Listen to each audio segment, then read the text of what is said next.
1888년 3월, 에펠탑의 네 다리가 그 모습을 드러내자 사람들이 술렁거립니다.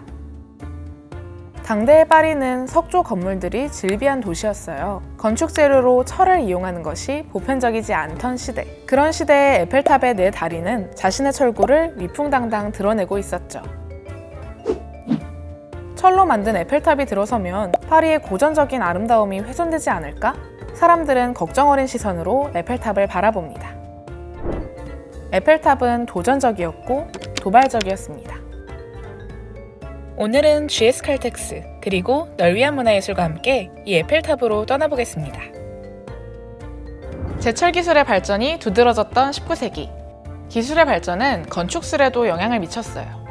진보적인 건축가들은 철에 주목했죠. 그들은 돌이나 나무처럼 기존의 건축재가 아닌 철과 유리에 주목했고 이것들을 이용해 새로운 건축물을 만들려고 했습니다. 1851년 런던 만국박람회, 철기둥이 건물을 지탱하고 유리로 표면을 덮은 이 건물이 사람들의 눈길을 끌었는데요. 바로 수정궁입니다.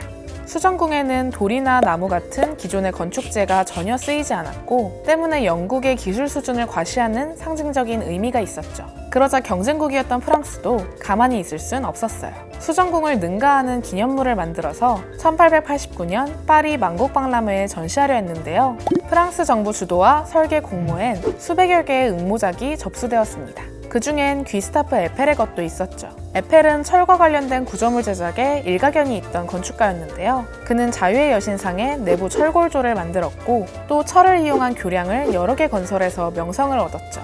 프랑스 정부의 공모전에 제안한 것도 높이가 300m에 달하는 거대한 철탑이었어요. 완성만 된다면 세계에서 가장 높은 건축물이 될 수 있었죠. 에펠은 프랑스 정부를 설득했고 프랑스 정부의 최종 선택은 에펠이었습니다. 1887년 1월, 역사적인 에펠탑 공사가 시작됩니다. 콘크리트 기초를 다지는 데만 5개월 정도가 걸렸고 그 기초 위에 4개의 기둥이 아치 형태로 조립되어 올라갔죠. 그런데 공사가 진행될수록 예술가들의 심기는 불편해졌어요. 돌로 만든 멋진 건축물이 빼곡하게 들어서 있던 파리에, 그것도 파리의 중심부에 거대한 철탑을 세운다는 게 영 마음에 들지 않았던 거죠.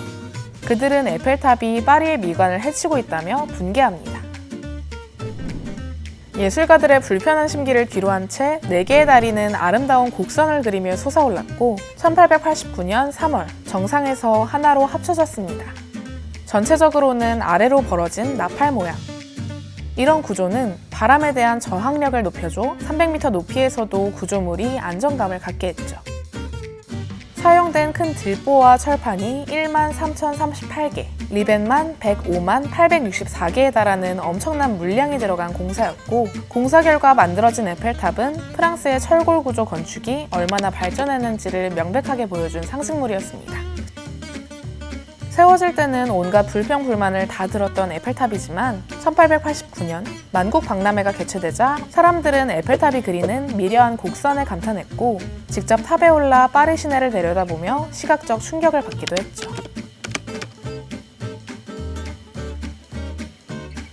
그러자 처음에는 에펠탑을 비난했던 예술가들도 철의 시대가 시작되었음을 인정하지 않을 수 없었습니다. 한편 에펠탑의 미학적 가치에 주목하는 예술가들도 있었어요. 앞서 살펴보았듯 에펠탑은 고전주의 건축에 대한 도전이었고 때문에 논쟁의 대상이 되었던 건데요. 그랬던 에펠탑이 대중적 인기를 얻으면서 모더니즘 화가들이 고무되었죠. 자연주의 화가인 폴 루이 드랑스, 신인상주의 화가인 조르주 세라 등 고전주의 미술에 저항했던 모더니즘 화가들이 에펠탑을 모더니즘 운동의 상징으로 내세워 자신들의 화폭에 담았습니다. 이들이 그린 에펠탑에는 한 가지 공통점이 있었는데요. 그것은 어떤 낭만, 어떤 낙관적인 태도였어요. 벨 에포크.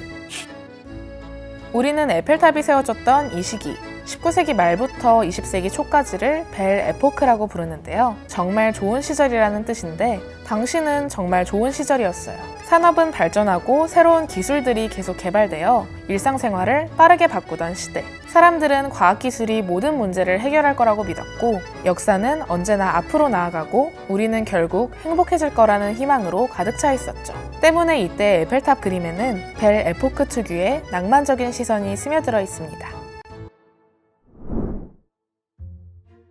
1909년부터 1926년까지 에펠탑의 다양한 모습을 30점 이상 화폭에 담아 에펠탑의 화가라고 불리는 로베르 들로네.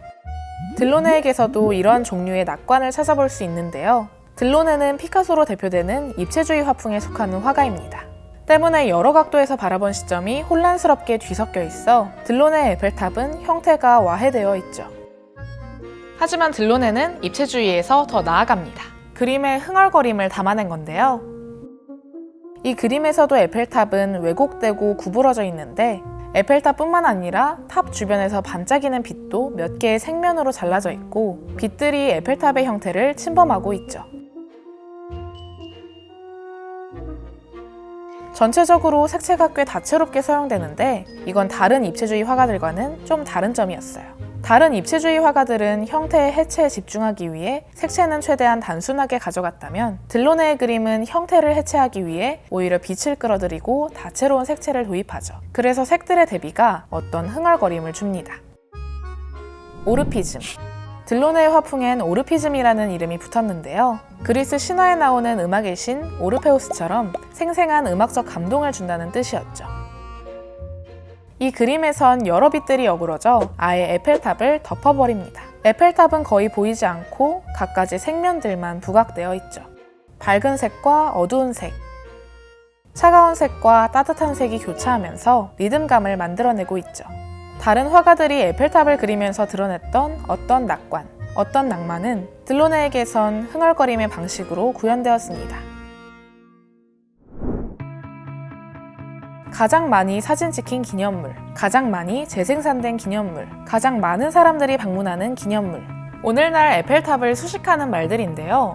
왜 이렇게 많은 사람들이 에펠탑과 사랑에 빠진 걸까요? 1888년 에펠탑 건축이 반대에 부딪혔을 때 에펠은 여러 가지 이유를 들어 탑의 유용성을 설명하려 했어요. 높으니까 기상 관측하는 데 좋고 낙하 실험을 할 수도 있고 군사 통신용으로도 쓸 수 있다. 하지만 정작 만들고 보니 에펠탑의 진짜 쓸모는 다른 데 있었죠. 사람들에게 희망을 불어넣는다는 것. 벨 에포크 시대의 에펠탑은 산업화의 상징이었고 사람들이 미래를 낙관하도록 도왔습니다. 오늘날 에펠탑은 밝은 전망이 가득했던 그 즐거웠던 시절로 우리를 데려다주죠. 과학기술로는 해결할 수 없는 것들이 있고 역사가 언제나 진보하는 것은 아님을 이제 우리는 알지만요. 그럼에도 불구하고 낙관적인 태도는 사람들을 웃음 짓게 만드는 힘이 있고 그래서 우리는 낙관적인 태도를 사랑하듯 에펠탑을 사랑하는 것이 아닐까요? 예술가가 사랑에 빠진 에펠탑의 모습은 어떤 모습일까요? 삶의 에너지를 더하는 GS 칼텍스 2020 캘린더 속에서 로버트 들로네가 그린 에펠탑의 모습을 확인하실 수 있습니다.